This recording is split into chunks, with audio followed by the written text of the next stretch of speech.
नमस्कार, लाख टके की बात में आप सभी का बहुत स्वागत है। मैं हूं आपके साथ अमन। नमस्कार, मैं हूं आपके साथ अमित गर्ग शुक्ला। सबसे पहले बात करेंगे मदरसा एक्ट में सुप्रीम मुहर की। सुप्रीम कोर्ट ने यूपी मदरसा एक्ट को संवैधानिक करार देते हुए हाईकोर्ट के लखनऊ बेंच के फैसले को पलट दिया है। इसके साथ ही बात करेंगे झारखंड में मुख्यमंत्री योगी आदित्यनाथ की हुंकार के विपक्ष पर प्रहार किया है सीएम ने, जहां सीएम ने विपक्ष को हर मुद्दे पर घेरा, बटेंगे तो कटेंगे का नारा दोहराया और राम मंदिर का जिक्र करते हुए यूपी के सुरक्षा मॉडल का भी जिक्र किया। इसके अलावा बात करेंगे डीजीपी नियुक्ति पर सियासी घमासान की। दरअसल यूपी सरकार ने डीजीपी की नियुक्ति को लेकर बड़ा बदलाव कर दिया है। सरकार अब खुद ही डीजीपी की नियुक्ति कर पाएगी, लेकिन विपक्ष इस फैसले पर सरकार पर हमले कर रहा है। इसके साथ ही बात होगी अमेरिका चुनाव की। ट्रंप वर्सेस कमला हैरिस, कौन होगा अमेरिका का बॉस, इस पर भी सभी की नजर है। आगे विस्तार से आपको बताएंगे।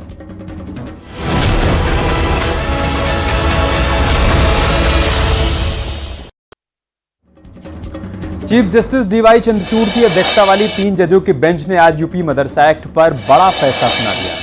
सुप्रीम कोर्ट ने अपने फैसले में इलाहाबाद हाई कोर्ट के उस आदेश को रद्द कर दिया है जिसमें हाई कोर्ट ने एक्ट को असंवैधानिक बताया था।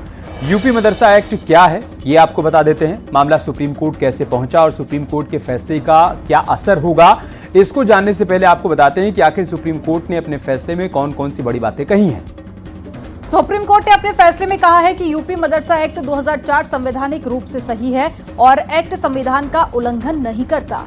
सुप्रीम कोर्ट ने कहा कि मामले में हाईकोर्ट का फैसला सही नहीं था। एक्ट का उद्देश्य अल्पसंख्यकों के अधिकारों की रक्षा करना है। और इसी के साथ में सुप्रीम कोर्ट ने कहा कि सरकार को मदरसा शिक्षा मानकों को रेगुलेट करने का अधिकार है और 12वीं के बाद ही सर्टिफिकेट मदरसे नहीं दे सकेंगे। सुप्रीम कोर्ट के आदेश में साफ हो गया है कि कामिल यानी कि ग्रेजुएशन की डिग्री मदरसे नहीं दे पाएंगे और फाजिल यानी कि पीजी की मदरसे वाली डिग्रियां भी मान्य नहीं होंगी। सुप्रीम कोर्ट के फैसले पर अलग पार्टियों और मुस्लिम स्कॉलर का क्या रिएक्शन आया है, एक रिपोर्ट के जरिए आपको दिखाते हैं।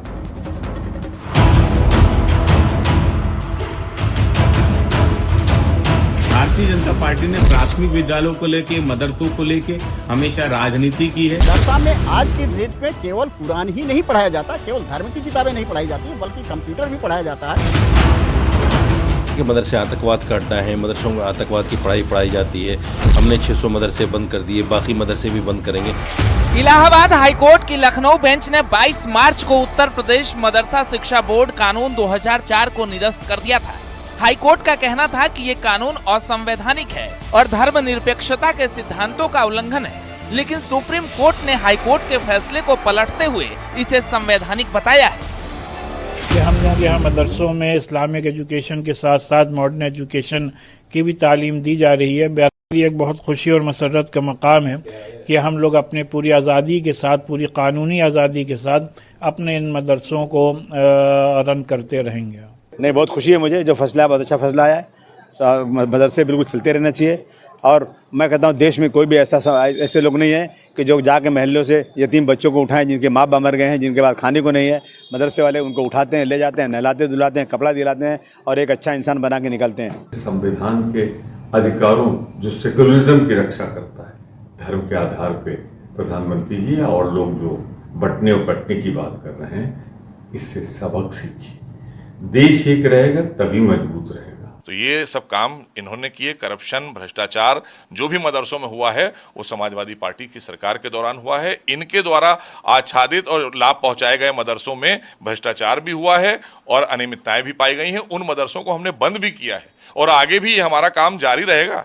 ऐसा नहीं है, अगर कोई अवैध मदरसे पाए जाएंगे उन पर कार्रवाई भी होगी, उनको बंद भी करेंगे और जो हमारे अनुदानित और जो हमारे मान्यता प्राप्त मदरसे हैं वो जैसे चल रहे हैं, माननीय सर्वोच्च न्यायालय का जो आदेश आया उसके अनुपालन में हम काम कर रहे हैं। सुप्रीम कोर्ट ने मदरसा एक्ट को संवैधानिक जरूर बताया है, लेकिन उसके साथ नियम और प्रावधान भी बदले हैं। सुप्रीम कोर्ट ने आदेश में कहा है कि यूपी मदरसा बोर्ड 12वीं से आगे कामिल और फाजिल यानी यूजी और पीजी का सर्टिफिकेट नहीं दे सकता। अगर देते हैं तो डिग्री अमान्य होगी, यानी एक मतलब ये भी निकल रहा है कि अब मदरसों में 12वीं तक की ही तालीम मिलेगी। फाजिल और कामिल की डिग्री के बात कही गई है, उसको हम लोगों की लीगल टीम स्टडी करने के बाद अपना पॉइंट ऑफ व्यू रखेगी।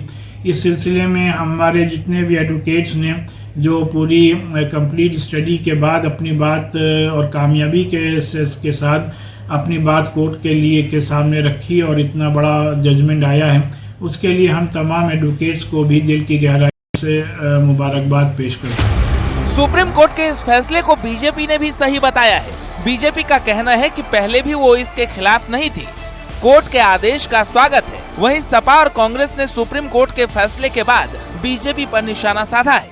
देखिए, अब तो न्यायपालिका ने मोहर लगा दी है, आप सबको स्वागत करना है न्यायपालिका का। मदरसे समाज को जोड़ने की एक अच्छी बुनियाद है, लेकिन जब भारतीय जनता पार्टी सरकार रहती है, मदरसों के प्रति इनका रवैया नकारात्मक रहता है। इस टाइप का कदम उठा करके उनको नुकसान पहुंचाना चाहते थे। आज ये फैसला एक ऐतिहासिक फैसला है। आने वाले समय तक इस फैसले को पीढ़ियां याद करेंगी और इस फैसले से यकीनन जो इस समाज को तोड़ना चाहते हैं, इस प्रदेश और देश को तोड़ना चाहते हैं, उनको सबक लेना चाहिए। निश्चित तौर से सब जो आज मदरसा एक्ट जो पुराना बना था उसको उन्होंने एज इट इज रहने दिया।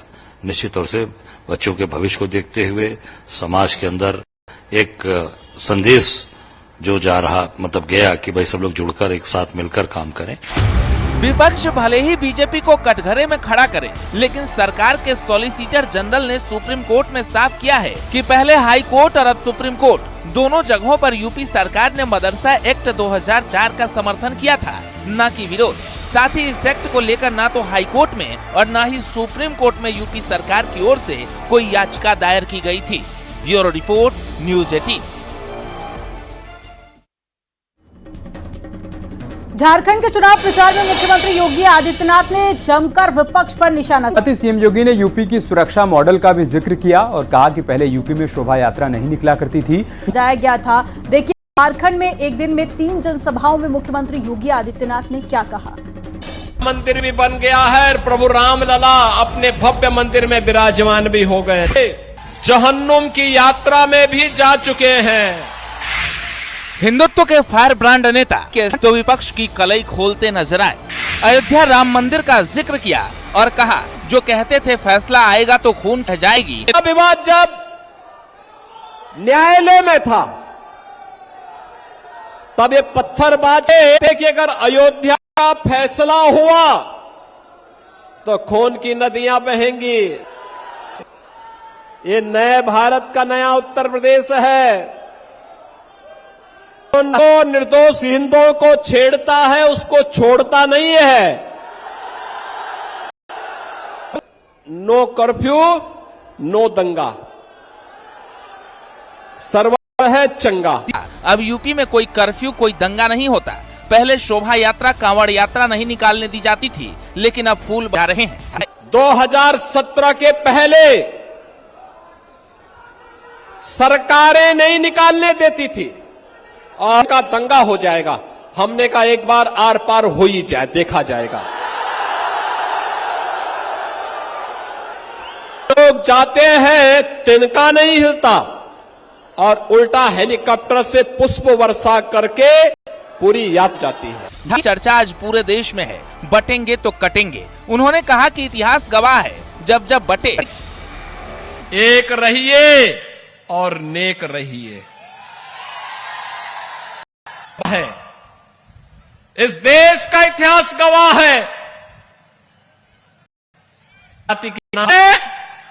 तो निर्ममता से कटे भी हैं। हम बात ये बांटने वाले लोग देश के साथ धोखा दे रहे हैं। जैसे बंटने का समय प्रधानमंत्री मोदी जी की सोच के अनुसार कार्य करने का समय है। डिवाइड का हिंदी क्या है? बांटो। डिवाइड अपने वचन छोड़ गए। ये वचनवंशी लोग हैं अंग्रेजों के, इसीलिए इन्होंने इस तरह के नारा दिया था। ये भारत और खासकर उत्तर प्रदेश झारखंड में चुनाव प्रचार के दौरान सीएम योगी चुन चुन कर विपक्ष पर हमले किए। कांग्रेस, आरजेडी और जेएमएम को निशाने पर लिया और लोगों से बीजेपी की सरकार बनाने की अपील की। हजारीबाग विधानसभा योगी आदित्यनाथ स्वागत अनोखे ढंग से किया गया। 1 दर्जन से अधिक बुलडोजर कार्यक्रम स्थल में लगाए गए, जो पूरे कार्यक्रम का आकर्षण का केंद्र बिंदु। दरअसल उन्हें आकर्षित करने के लिए 1 दर्जन बुलडोजर कार्यक्रम स्थल के ठीक बगल में लगाया गया था। रिपोर्ट। यूपी सरकार ने बड़ा फैसला लेते हुए डीजीपी के चयन की नियमावली को मंजूरी दे दी है।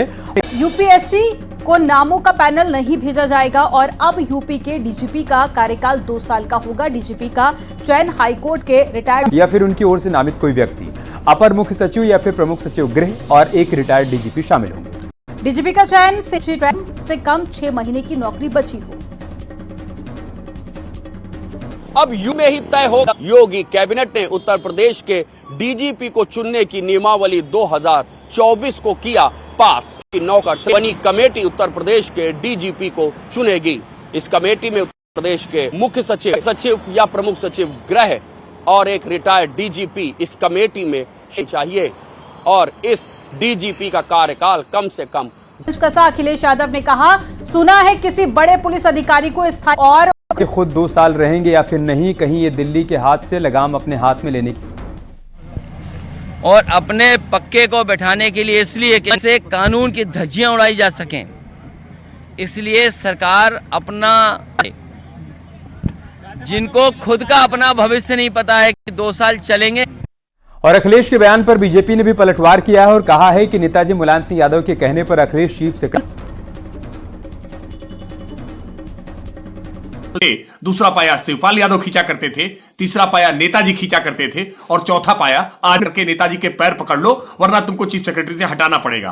कैसे नेता अखिलेश जी को अपनी बेचारगी याद आती है तो अपने गम दूर करने के लिए वो उत्तर प्रदेश की मुखनाद कर दिया है। अखिलेश यादव ने यहां लोगों को संबोधित किया और बीजेपी पर निशाना कि वो उपचुनाव में बुरी तरीके से हार रही है।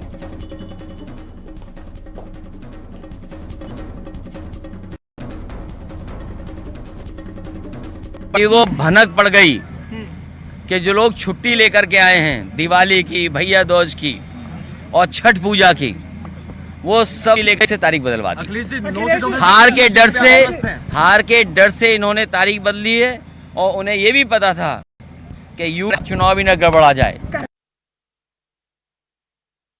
और उत्तर प्रदेश का लाइन आर्डर नंबर बहन सुष्मिता मौर्य जी को इस बार आम जनता मझवा में आशीर्वाद देने जा रही है। अखिलेश यादव ने कहा है जो चुनाव की तारीख बदल गई है, प्रहार करते रहे जो भारत के लोकतंत्र में कभी स्वीकार लोग नहीं करेंगे। समेत तमाम अधिकारी मौजूद थे।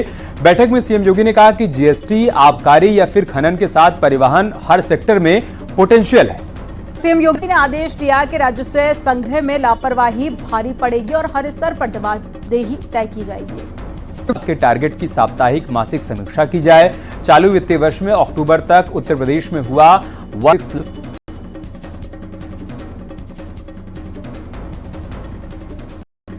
अमेरिका का नया राष्ट्रपति कौन होगा, इसके लिए अमेरिका में मतदान जारी है। अमेरिका का बॉस कौन ने कुछ सीटों पर ट्रंप और कमला हैरिस और को सपोर्ट करने की बात कही और कमला हैरिस दोनों को ही 3-3 वोट मिले हैं।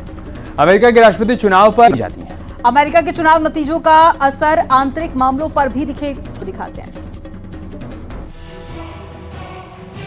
डेमोक्रेट हाथी रिपब्लिकन पार्टी का प्रतीक है। अमेरिका के चुनाव में इन दोनों चिन्हों का इस्तेमाल 1870 से हो रहा है। इसमें पहला चरण प्राइमरी कहा जाता है, लिए अपना उम्मीदवार चुनते हैं। इस बार कमला हैरिस ने टिम वॉल्स को अपने उपराष्ट्रपति इलेक्टोरल कॉलेज, हर राज्य को एक निश्चित संख्या में इलेक्टर वाला उम्मीदवार जीतता है। अमेरिका में करीब 10 राज्य हैं जहां वोटों का स्विंग बड़ा फैसला कर सकता है। एरिज़ोना जो पॉलिटिकल जैसे टर्मोइल है, उथल पुथल है, टर्बुलेंस हो रही है, उसमें कांटे की टक्कर है। वहां पर बिल्कुल ही पोलराइज सिचुएशन है और संभव नहीं है जो उन दोनों नेताओं में से कौन बनकर आने वाला है। अब सवाल है कि क्या होता है स्विंग स्टेट। अमेरिका में राज्य है 50, इसमें इलेक्टोरल वोट की तादाद है 538, जिसमें जादुई आंकड़ा 270 बन जाता है। अब इस आंकड़े में स्विंग स्टेट हार जीत में अहम भूमिका निभाते हैं। इस बार 7 स्विंग स्टेट में 93 सीटें हैं। अब मिसाल के तौर पर पेंसिल्वेनिया की 19 सीटों में अगर एक उम्मीदवार 10 सीट जीतता है और दूसरा 9, तो 10 सीट जीतने वाले को पूरी की पूरी 19 सीट दे दी जाएंगी। इसलिए स्विंग स्टेट ही निर्णायक साबित होते हैं। वो साधारण बात है कि लोग किसे चाहते हैं, किसे वो ट्रस्ट करते हैं। क्या वो चाहते हैं कि ट्रेट है, वाइट है, कुछ तो फैसला हो चुका है, वो सामने आएगा, बाकी लोग फैसला करेंगे, वो भी शीघ्र। वोट में जीतने वाला उम्मीदवार जीत जाता है। इसलिए इस बार भी सबसे ज्यादा प्रचार स्टेट्स में हो रहा है बेहद करीबी होती है। पूरी दुनिया की नजर अब अमेरिका के चुनाव पर है, क्योंकि अमेरिका के साथ भारत समेत पूरी दुनिया पर इसका पड़ेगा कि नई सरकार शपथ लेगी, जिसका कार्यकाल 4 साल का होगा। खबरें जारी हैं, बने रहें हमारे साथ।